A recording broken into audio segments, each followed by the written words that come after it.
नमस्कार, मैं प्रगति अग्रवाल और आप देख रहे हैं न्यूज प्लस 21। गर्म मौसम की तेज लपटों में कई लोग लू की चपेट में आ जाते हैं। अगर आप नहीं चाहते कि आपके बच्चे, घर का कोई सदस्य व आप खुद भी इसके चपेट में आए तो इस मौसम में आपको ये 10 जरूरी सावधानियां बरतनी चाहिए। साथ ही ये भी जान लीजिए कि लू लग जाने पर उसका इलाज कैसे करें और कैसे लू से राहत पाएं। तो चलिए पहले जानते हैं लू ना लगने के लिए क्या सावधानी बरतनी चाहिए। खुले शरीर धूप में ना निकलें, खासकर खुले शरीर व नंगे पैर धूप में बाहर कतई न जाएं। अगर धूप में बाहर निकलना ही पड़े तो सिर अवश्य ढकें, आंखों पर सनग्लासेस लगाएं और हो सके तो सफेद या हल्के रंग के कॉटन के कपड़े ही पहनें। अचानक ठंडी जगह से एकदम गर्म जगह ना जाएं, खासकर एसी में बैठे रहने के बाद तुरंत धूप में ना निकलें।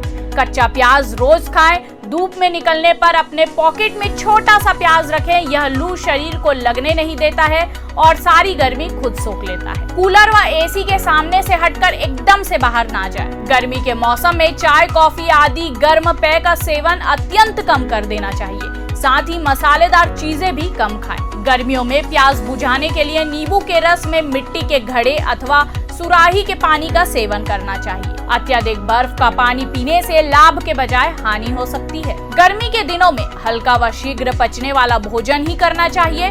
बाहर जाते समय खाली पेट नहीं जाना चाहिए। गर्मी के दिनों में बार बार पानी पीते रहना चाहिए ताकि शरीर में जलीयांश की कमी ना हो पाए। गर्मी के दिनों में बार बार पानी पीते रहना चाहिए ताकि शरीर में जलीयांश की कमी ना हो। पानी में नींबू व नमक मिलाकर दिन में 2-3 बार पीते रहने से लू नहीं लगती। गर्मी के दौरान नरम मुलायम सूती कपड़े पहनना चाहिए जिससे हवा और कपड़े शरीर के पसीने को सोखते रहते हैं। गर्मी में ठंडाई का सेवन नियमित करना चाहिए। मौसमी फलों का सेवन भी लाभदायक रहता है, जैसे खरबूजा, तरबूज, अंगूर इत्यादि। तो दोस्तों, अब मन में सवाल ये उठता है कि अगर आप लू के शिकार हो गए हैं तब आपको क्या करना चाहिए। तो आइए जानते हैं। लू लगने पर मौसमी फल, फल का रस, दही, मठा, जीरा, छाछ, जलजीरा, लस्सी, आम का पन्ना पिए या आम की चटनी खाएं। लू लगने पर तत्काल योग्य डॉक्टर को दिखाना चाहिए। डॉक्टर को दिखाने के पूर्व कुछ प्राथमिक उपचार करने पर भी लू के रोगी को राहत महसूस होने लगती है। बुखार तेज होने पर रोगी को ठंडी खुली हवा में आराम करवाना चाहिए।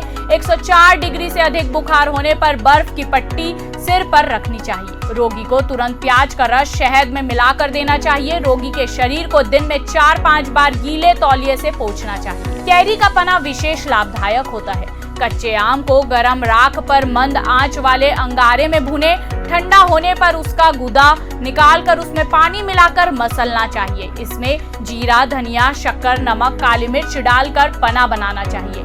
पन्ने को लू के रोगी को थोड़ी थोड़ी देर में दिया जाना चाहिए। जौ का आटा व पिसा हुआ प्याज मिलाकर शरीर पर लेप करें तो लू से तुरंत राहत मिलती है। जब रोगी को बाहर ले जाएं तो उसके कानों में गुलाब जल मिलाकर रुई के फाहे लगाएं। रोगी की नाभि पर खड़ा नमक रखकर उस पर धार बांधकर पानी गिराएं। सारी गर्मी झड़ जाएगी। मरीज के तलवे पर कच्ची लौकी घिसें। इससे सारी गर्मी लौकी खींच लेगी और तुरंत राहत मिलेगी। लौकी कुम्हला जाए तो समझे कि लू की गर्मी उतर ही रही है।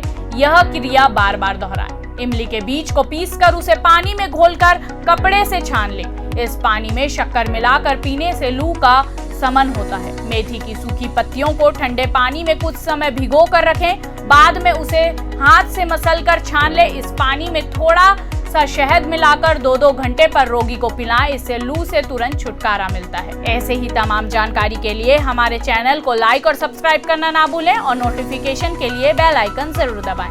देखते रहिए न्यूज प्लस 21, आपके हक की बात।